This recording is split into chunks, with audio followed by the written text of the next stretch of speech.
It's more than just light bulbs. I can assure you of that. You can talk to Lynn about that.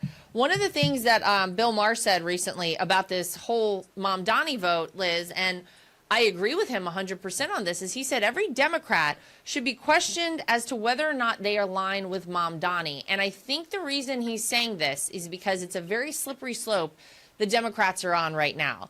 This is where the energy in the party is. It's in the far, far left radical wing of the party. We just talked about what an absolute abysmal failure Chuck Schumer has been. That's the old guard.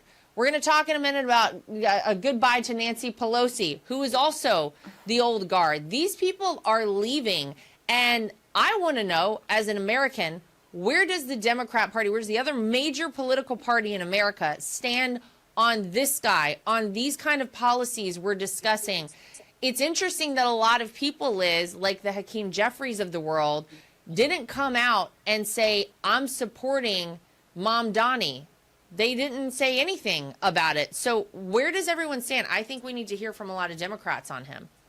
I agree, and I mean, you're right. Hakeem Jeffries, I think, did like a really, really cold endorsement of his, and then kind of said that he is not the future, and the future is going to be the moderates, and kind of, tiptoed around the line there, while Barack Obama did not endorse him. His team went out and lied, saying he didn't do local endorsements, which was not true. They spoke on the phone, apparently. Right, apparently, and then after that phone call, he still refused to endorse, which should tell everyone everything they need to know. Chuck Schumer refused to endorse, obviously. I mean, if you think about it, the Democrats are, if you watch, really, any mainstream network with any Democrats, even after their victories, by the way, in those elections last Tuesday, they don't know how to answer questions on Mamdani because they're so terrified to upset the wrong people in their base. At the same time, we are not wrong in saying this is the future because it's kind of all that they have. I remember in 2016 when Democrats fought tooth and nail to get rid of Bernie Sanders, and it was ironic because we on the campaign were watching Bernie and we were kind of comparing the support, and Bernie could fill an arena like Donald Trump could. Hillary actually couldn't, and we were confused as to what they were trying to do.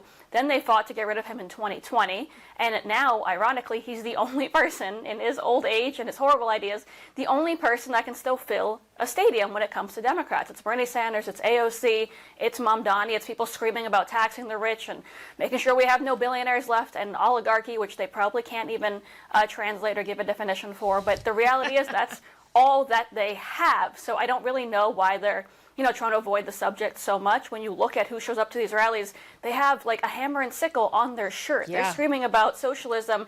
They're wearing their keffiyehs. They're very proud of what they represent. And I think polling shows it's close to 40% of Democrats that openly say that they have a favorable view of socialism. So you can shy away from it on CNN, and they're even going to let you get away with that. But when it comes to the midterms, you can't. You're going to have to go out and say, I stand with this, or I don't stand with this. And it's funny watching the mental gymnastics, watching Hochul right now, for example, say she's happy Mamdani won, but none of his ideas are ever going to come to fruition. They don't know how to act or what to say because they're so scared. They're beholden to that tiny psycho base who tweets obnoxious things, but who isn't the majority. They don't know what to do if they lose their support, but they also don't want their support because they claim to be proud Americans. And it's a recipe for disaster, but it's a recipe for disaster for them. Everyone was saying we lost last Tuesday. I think we won because we showed the entire country what Democrats stand for, and it might have worked in a small election, of course, in blue states and blue cities. It's not going to work nationally, and no one's going to support this in the midterms.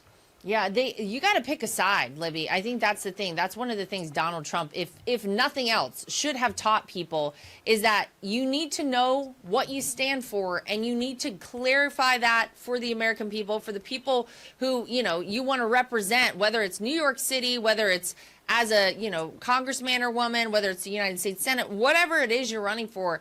You need to let those people who you want to vote for you know exactly who you are and exactly where you stand, because people don't like the flip-flopping. For full shows, live and on demand, it's Salem News Channel.